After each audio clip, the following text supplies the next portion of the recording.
We are now at Lesson 3B. In the preview of Lesson 3B, you read an article about the importance of water for our health. In the previous lesson, you learned that samples could be used to infer information about a population.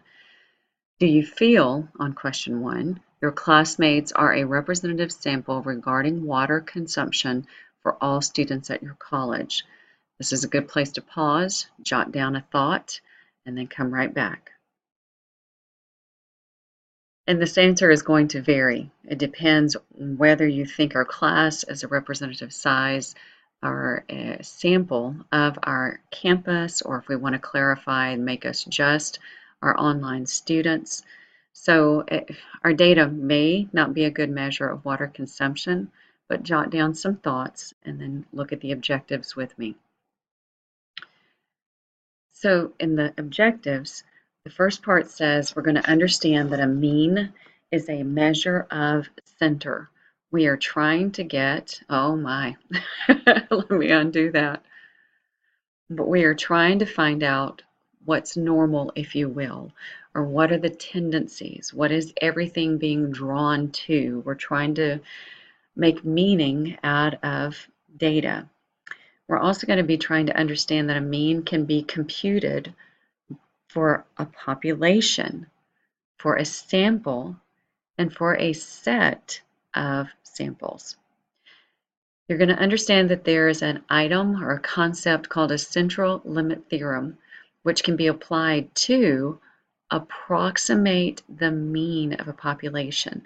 And if you remember back a couple of lessons, we talked about in a presidential approval poll, you cannot talk to everyone, but everybody's kind of wondering ideas and concepts and things about life and big businesses are wondering, what are we spending? What are the trends?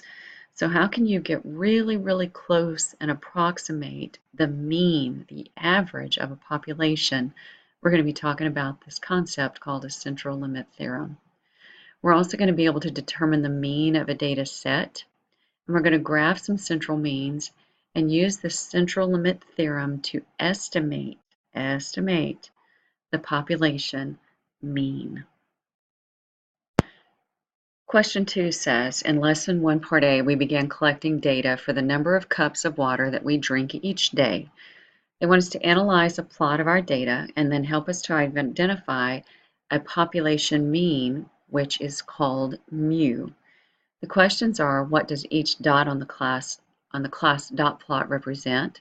B, describe what you consider to be the center, the distribution. Does anything surprise you? And then part C, how could we calculate the population mean? And how would this compare to our estimate? This assignment is not due until tomorrow night, and I need to go ahead and get the videos made. So I have taken data from the information that students who have already sent their information in. I'm using their data. So of those students, they each turned in 10 pieces of data, 10 days, and their water consumption. I've created a dot plot. Now looking at question 2, it asks us in part A, what does each dot on the class dot plot represent?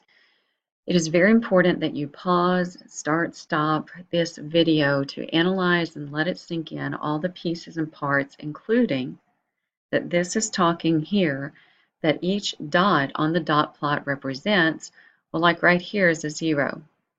That means there is one student in our online class who had one day of those 10 days where they drank no water. Over here is a dot, and that represents a day of a student. Oh, sorry about that. A day of a student that they drank 16 cups of water. Now we have to realize in this data, some students may have misread and thought it was 16 ounces. We're not sure about the data, and we would have to take that into consideration. But we're going to assume that they read the directions and they reported they drink 16 cups of water 10 days straight. So part A says, what does each dot represent? Jot down an idea and then keep going at B. What would you consider the center and the overall distribution, and does anything surprise you? You need to hit pause, talk about what to yourself, or write down what you think is the center and the overall distribution, and then come back. So the center is going to fall somewhere in here because we have to take into consideration all of the left side, the right side, and then note the shape. It's almost trying to do maybe a normal distribution, trying to do some symmetry, and then we have these over here, which could be a mistake. They could be an outlier. It could be someone who works out a whole bunch. It could be anything, but something to note on part B. Describe where you think the center is and the overall distribution.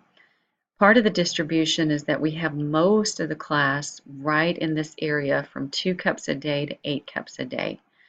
You keep describing what the minimum is, what the maximum is. You write down what you would like to describe.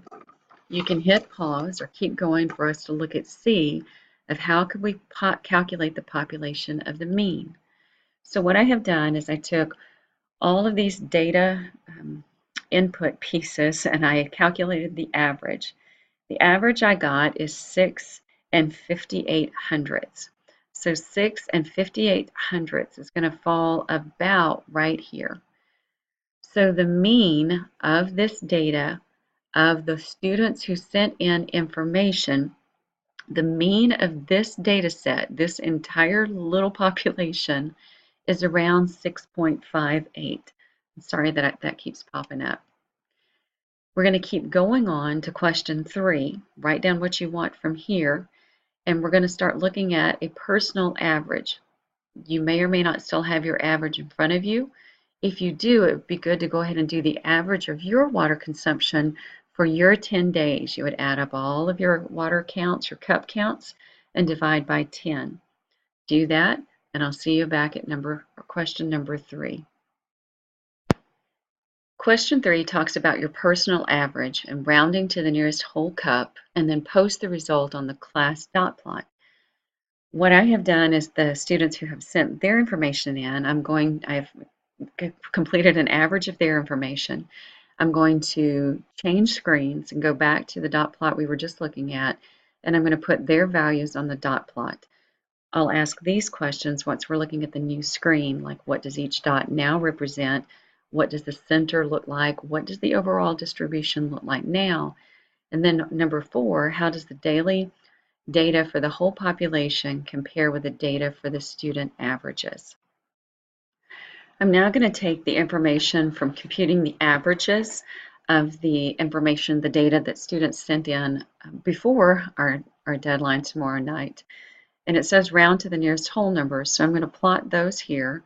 I have a 10, 9, a 16, 4, 4, 6, 3, 2, and a 7. When you look at these, they're now asking us to describe this data. We still have our outlier or a very healthy person in our class. And it asks us to say, what does each dot now represent? And now you have to state that each dot represents a person's average, not all of their pieces of data, the average of their cups based spread across 10 days. Part B, describe the center. The center, we still have this one over here, but it's like the center is becoming closer together, more condensed. It still looks like it's in here, but not as widespread as it was earlier. When I calculated the average of these rounded numbers, I get to 6.8. So I'm getting closer to 7. The average before rounding them, I got about 6.7, 6.6. So everything's kind of staying right in here. But the idea is the average is getting tighter. We're getting closer and closer and closer to the true average of the population, or a better estimate of what the true average could be. Part B also talks about the overall distribution, and you can talk about how the maximum and minimum, except for this one, if you want to just talk about this, you get to talk about what you want to observe, what you want to talk about that you observed, but you can't just neglect data. You've got to also mention all the pieces that are there. Question 4 says, how does this data for the whole population, what we talked about in question 2, compare with the data in the samples? And a couple of thoughts or comments that both plots are centered at the same mean, but the plot of the sample mean, the means, this plot is not as spread out. It's getting a little bit more centered, a little bit more condensed, a little bit tighter. The last question in this homework is talking about the article that you read that recommended what we should be drinking on a daily basis. Compare the class average and the recommendations of this article, and I'm going to get a brand new color. Um, wow, we could make a choice here. Yellow. The article said we should be drinking 10 cups of water, average, minimum. And if this is where we're supposed to be, look at where most of our graph is and where most of our graph is not. I just said that backwards. But most of us are falling over here below the average recommended daily intake. Write a couple of thoughts here. It says, remember to pay attention to units, and it talks about the class average. So write down some observations about where we're supposed to be, where our class is, our class average is, and where our, what we might have been calling an outlier, maybe this one and this one, are the ones doing what they're supposed to be doing. This concludes lesson 3B. Go check your calendar to see if there are more assignments to complete before the deadline.